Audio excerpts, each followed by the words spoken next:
Butch, of this Michigan State squad, and you take anything away from the fact that Rutgers did hang 87 on them, and they were able to come back and make it closer down the stretch.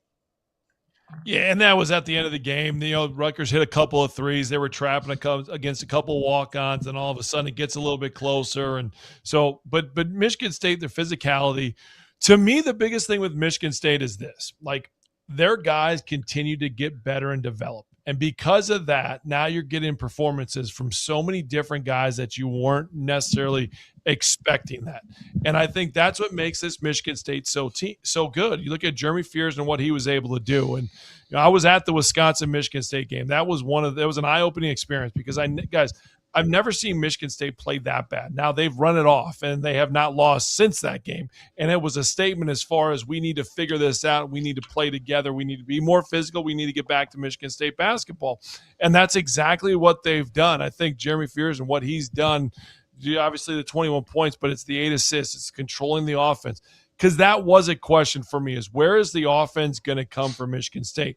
But with Jeremy Fears leading this, attacking, getting into the paint. Now, all of a sudden, he can spray to shooters. He can find what he needs to find. But the way that he's under control with it, and he's now passed. There was a technical that he got. They also were looking at a flagrant possibly. But all of that's kind of got behind Michigan State, which I think is good.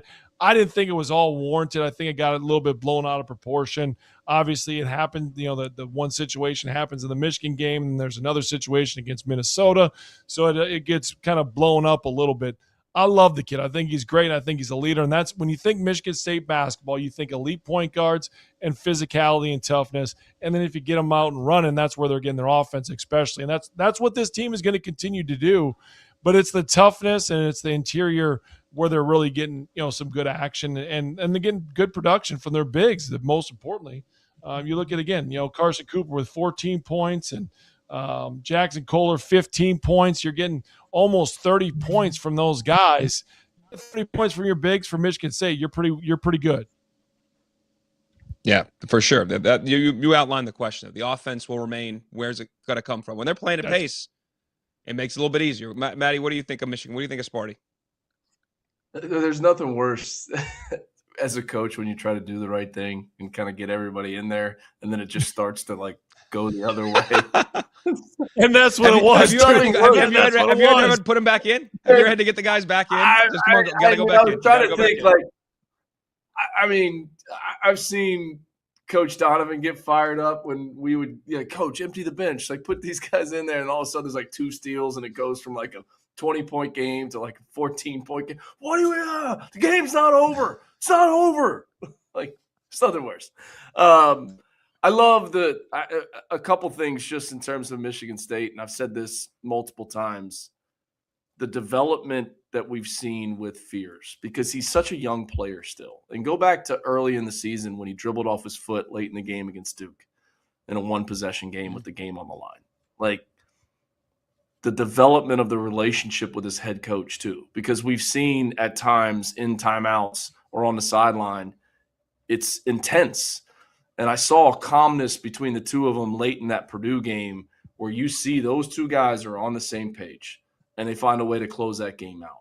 That's a head coach who's a Hall of Famer and a young guard who is growing into one of the best guards in the Big Ten. And that relationship growing, to me, is really, really impressive to see.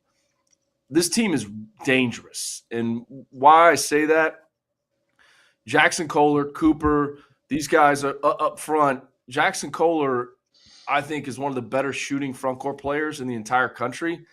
And just call it like it is, even lately, he hasn't shot it great from behind the perimeter. He was 1 for 4 tonight. I know he had 15 points, but he was just 1 for 4 from 3. There's going to be a game in the NCAA tournament where there's a team that doesn't switch 1 through 4, and they definitely don't switch 1 through 5, and he's going to knock down 4 or 5 threes, and it's going to be really, really hard for them to lose that basketball game. It's coming. I don't know when, what game it is, but he is so dangerous in the physicality that he plays with, that they play with up front, with a growing guard who just passed Magic Johnson in terms of a single season all-time assists. Passed Magic Johnson, maybe the best passer of the basketball in the history of our game for a single season. So pretty good company there. He'll set the record at some point, but I just the growth of the relationship between player and head coach, you've seen it and you continue to see it. And this team they're going to make a run. Okay. I was going to say make a run till where, but it's 11:21. I'm going to be a good host. We'll go to break. We have another week to talk about that. And we have a bracket to look at too in about 12 days, so we can help inform our thoughts on that. We're hitting a break here on Field of 68 After Dark. When we come back, the trust meter, Purdue, Kansas, Kentucky. How much do we trust some of the blue bloods in college?